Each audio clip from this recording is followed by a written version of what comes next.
Hi అండి, నేను మీ Rekha. Welcome back to Rekha's kitchen. ఈరోజు ఈజీ ప్రాసెస్లో టేస్టీగా పాస్తా ఎలా చేసుకుందామో చూద్దాం.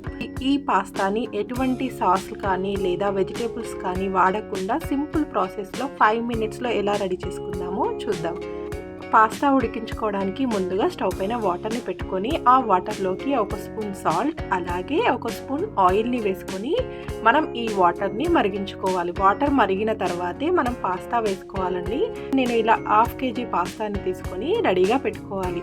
మనం ఎంత క్వాంటిటీ పాస్తా చేయాలనుకుంటున్నామో అంత క్వాంటిటీ పాస్తాని తీసి పక్కన పెట్టేసుకొని వాటర్ని మరిగించుకోవాలి. ఈ వాటర్ మరిగిన తర్వాత మనం ఇప్పుడు పాస్తాని వేసేసుకొని ఈ పాస్తా సాఫ్ట్గా అయ్యే వరకు ఉడికించుకోవాలి.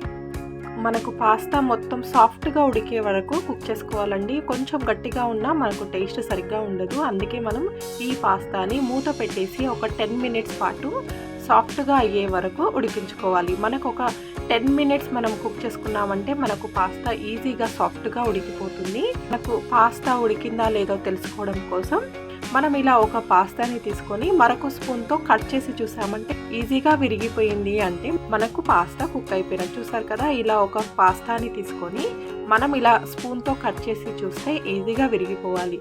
అలా ఈజీగా కట్ అయ్యింది అంటే మనకు పాస్తా ఉడికిపోయినట్టు. పాస్తాలో ఎక్కువగా వాటర్ ఉంటుంది కదా, ఆ ఎక్స్ట్రా వాటర్ని మొత్తం తీసేసుకోవాలి. ఇప్పుడు వీటిలో ఉన్న వాటర్ని మొత్తం తీసేసుకొని మనము వీటిని ఒక ప్లేట్లోకి తీసుకొని పెట్టుకోవాలి. ఇలా ప్లేట్లోకి తీసుకోవడం వలన మనకు కొంచెం చల్లగా అవుతుంది, పాస్తా అంటుకోకుండా విడివిడిగా ఉంటుంది. స్టవ్ పైన ప్యాన్ పెట్టేసుకొని ఒక 3 టేబుల్ స్పూన్స్ వరకు ఆయిల్ని వేసుకొని ఆయిల్ వేడెక్కిన తర్వాత మనం వీటిలోకి మైదా పిండిని తీసుకుంటున్నానండి. మీరు ఈ మైదా పిండి ప్లేస్లో గోధుమ పిండిని కూడా వాడవచ్చు. నేను ఇలా 3 స్పూన్స్ మైదా పిండిని వేసుకొని మనం ఈ మైదా పిండిని బాగా ఫ్రై అయ్యేలాగా ఫ్రై చేసుకోవాలి. 3 టేబుల్ స్పూన్స్ మైదా పిండిని ఆయిల్లో వేసుకొని మనం ఆయిల్లో ఒక 5 మినిట్స్ పాటు ఫ్రై చేసుకోవాలి. ఇలా పిండిని 5 మినిట్స్ పాటు ఫ్రై చేయలేదు అంటే మనకు కొంచెం పిండి ఫ్లేవర్ తెలుస్తుందండి. మన పిండి ఫ్లేవర్ తెలియకుండా టేస్టీగా ఉండాలి అంటే మనం మీడియం ఫ్లేమ్లో ఒక 5 మినిట్స్ పాటు ఈ పిండిని ఆయిల్లో ఫ్రై చేసుకోవాలి. ఇలా ఫ్రై చేసుకోవడం వలన మనకు ఎలాంటి వెజిటేబుల్స్ కానీ సాసెస్ కానీ వాడకుండా టేస్టీగా మనం పాస్తాని రెడీ చేసేసుకోవచ్చు. సాసులు యూజ్ చేయకుండా ఇలా 3 స్పూన్స్ మైదా పిండిని తీసుకొని మనం ఈ మైదా పిండిని బాగా ఫ్రై చేసుకోవాలి. మనకు ఒక 5 మినిట్స్ మీడియం ఫ్లేమ్లో ఫ్రై చేసుకున్నామంటే మనకు ఈజీగా ఫ్రై అయిపోతుంది. అలా ఫ్రై అయిన తర్వాత 1 కప్పు వరకు వాటర్ని వేసుకోవాలి. మనం ముందుగా వాటర్ని మొత్తం వేసేయకుండా ముందుగా సగం కప్పు వాటర్ని వేసుకొని ఈ పిండిలో కలిసేలాగా బాగా కలుపుకోవాలి. ఒక 1 మినిట్ తర్వాత మనకు ఈ పిండి కొంచెం తిక్కుగా అవుతుందండి. మరీ తిక్కుగా ఉండకుండా కొంచెం లైట్గా ఉండేలాగా చూసుకోవాలి. మీడియం ఫ్లేమ్లో కుక్ చేసామంటే మనకు పిండి కొంచెం తిక్కుగా అవుతుంది, మనకు సాస్ లాగా రెడీ అవుతుంది. మన టేస్ట్కి సరిపడా సాల్ట్ వేసుకొని ఒకసారి బాగా కలుపుకోవాలి.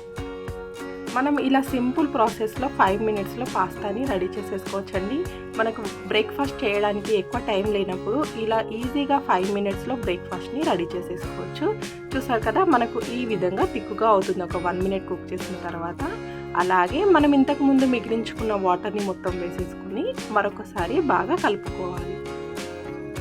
మనకు ఇలా తిక్కుగా అయిన తర్వాత మనం ఉడికించుకున్న పాస్తాని వేసేసుకొని ఒకసారి బాగా కలిసేలాగా కలుపుకోవాలి. 5 మినిట్స్ పాటు ఫ్రై చేయలేదు అంటే మనకు పిండి స్మెల్ తెలుస్తుందండి. అందుకే మనం ఒక 5 మినిట్స్ పాటు బాగా ఉడికించుకొని ఆ తర్వాత మనం ఉడికించి పెట్టుకున్న పాస్తాని వేసేసుకొని బాగా కలిసేలాగా కలుపుకోవాలి. వాటర్ తడి లేకుండా కొంచెం పాస్తా తిక్కుగా అవుతుంది. ఇలా పాస్తాని కలిపేసిన తర్వాత ఒక బౌల్ చీజ్ని వేసుకొని బాగా కలుపుకోవాలి. మనకు ఈ చీజ్ వేసిన తర్వాత చీజ్ మెల్ట్ అయ్యే వరకు కుక్ చేస్తే సరిపోతుంది. అలాగే ఒక 1/2 టేబుల్ స్పూన్ మిరియాల పొడి అలాగే ఒక 1/2 టేబుల్ స్పూన్ చిల్లీ ఫ్లేక్స్ని కూడా వేసుకొని వీటన్నిటిని బాగా కలిసేలాగా కలుపుకోవాలి. మనకు ఒక్కసారి ఇలా చీజ్ మెల్ట్ అయ్యింది అంటే మనం స్టవ్ ఆఫ్ చేసుకొని ప్లేట్లోకి తీసుకుంటే మనకు టేస్టీగా ఉండే వైట్ సాస్ పాస్తా రెడీ అయిపోతుందండి. సింపుల్ ప్రాసెస్లో ఇలా ఈజీగా మనం ఇంట్లోనే పాస్తాని రెడీ చేసేసుకోవచ్చు. ఇలా మనం చీజ్ వేసిన తర్వాత ఒక 1 మినిట్ పాటు కుక్ చేసుకున్నామంటే మనకు చీజ్ ఈజీగా మెల్ట్ అయిపోతుందండి. ఇలా రెడీ అయిన తర్వాత స్టవ్ ఆఫ్ చేసేసుకొని మనం ప్లేట్లోకి తీసుకుంటే మనకు టేస్టీగా ఉండే పాస్తా రెడీ అయిపోతుంది. ఒక 1/2 టేబుల్ స్పూన్ వరకు చిల్లీ ఫ్లేక్స్ని వేసుకొని ఈ విధంగా రెడీ చేసుకుంటే మనకు పాస్తా రెడీ అయిపోతుందండి. చూసారు కదండి, సింపుల్ ప్రాసెస్లో ఈజీగా 5 మినిట్స్లో మనం ఇలా బ్రేక్ఫాస్ట్ని రెడీ చేసేసుకోవచ్చు. మీరు ట్రై చేయండి. ఈ వీడియో కనుక మీకు నచ్చితే లైక్ చేయండి, అలాగే షేర్ చేయండి. మరికొన్ని కొత్త రెసిపీస్ కోసం రేఖాస్ కిచెన్ని సబ్స్క్రైబ్ చేసుకోండి.